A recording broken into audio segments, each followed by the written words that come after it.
Gaur gurekin dugu hemen Pako Etxeberria, Arantzadi Zientzia Elkarteko lehendakaria eta mediku forentsea. Euskal Herriko Unibertsitateko irakaslea, antropologoa, espeologoa eta ikertzailea. Egiaren bilaketan inor gutxik eztabaidatzen du bere hitza. Memoria historikoari buruzko ikerketetan eta torturaren inguruko auzi eta ikerketetan esangura handia duen gizona dugu. Gertutik jarraitu dugu bere ibilbide oparoa. Euskal Herrian, Espainiar estatuan, naiz nazioarte mailan, izan Saharan edo izan Txilen. Pozgarria da, benetan, gaur hemen izatea. Xabier Urmeneta, psikologoa, giza eskubideen eta historiaren atalean aditua.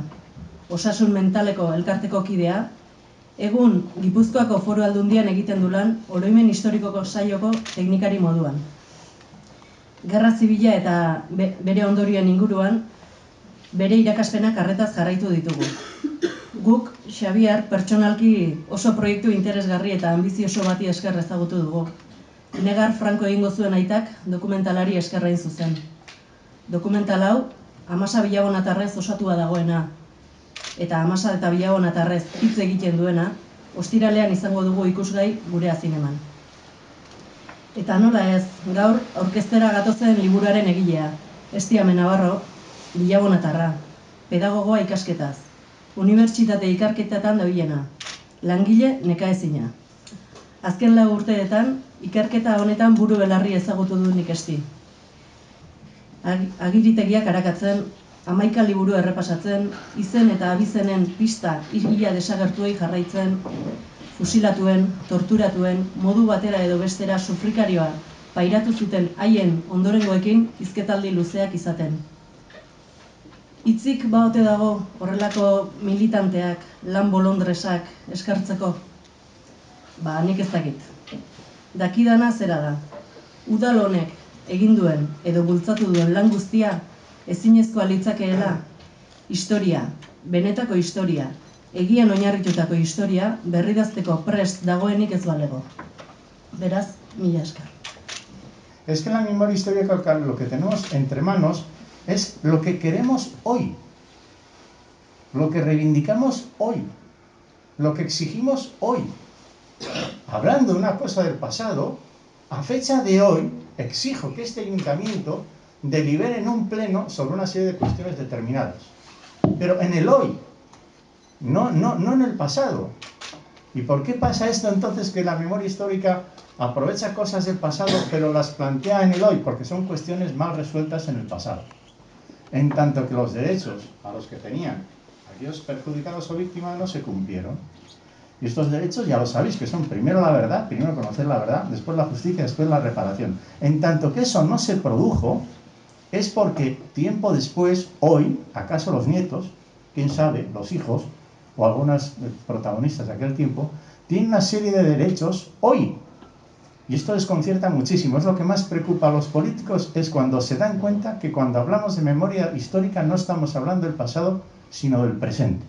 Explicar que lo que ha sucedido en Villabona puede ser fruto del azar, pero no es una casualidad. Es decir, lo que pasó en Villabona tenía un sentido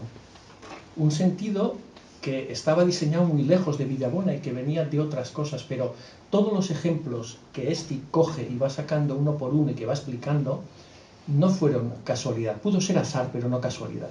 Y lo que sí diseñó Franco, porque lo dijo varias veces hasta que le dijeron que se callara y no lo dijo más, pero al principio se creía posiblemente tan salvapatrias que lo dijo públicamente. Llegó a decir en una entrevista que si era necesario mandaría fusilar a media España. Lo dijo. Y el periodista le dice, ¿media España? Y el periodista dice, me sonríe y me dice, sí, media España. Franco lo dijo. Helburua genuen eta jakin nahi genuen batetik epe historiko horretan, frankismoa eta lehen frankismoa deitzen digune epe historiko horretan, Amasa Bilabonan zer gertatu zen. Eta hori izan da gure lan ildoa 4 urte horietan. Ez da kasualidadea liburu hau etxe hontan bertan aurkeztea, ze seguruenik etxe hontako paretek hitz egingo balute eta alboko orain ez dagoen etxeko paretek hitz egingo balute, seguruenik nik liburuan aipatze ditudan pertsona askon ahotsak eta sufrimentuak pareta hauen artean daude, ze Bilabonako abertzale eta errepublikar gehienak hemen etxe hontan, Alboko etxean eta Alboko herriko papertegian lan egiten zuten, beraz, tokia berak ere badauka bere esanahia.